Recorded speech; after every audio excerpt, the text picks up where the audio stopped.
how to create account or log into Bybit application. To either create an account or even log into your Bybit account, it is actually quite very simple to do so. All you have to do is go ahead and then first of all make sure to launch the Bybit application. Now if you're just trying to create an account, you can tap on the sign up login button, and here you can see create account using your email and password, or you can also use your Telegram account and your Google account to create account, or you can also create account using your mobile number. So if you're not comfortable with email or vice versa, you can use each of those services and tap the sign up button.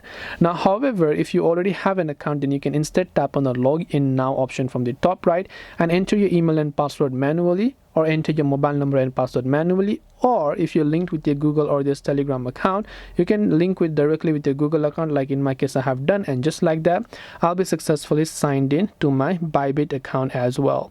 So I hope that this video pretty much helped you. If you have got any further questions, queries or doubts, feel free to also leave them down in the comment section below. As always, thank you very much for watching till the end of this tutorial, and see you soon in our next video.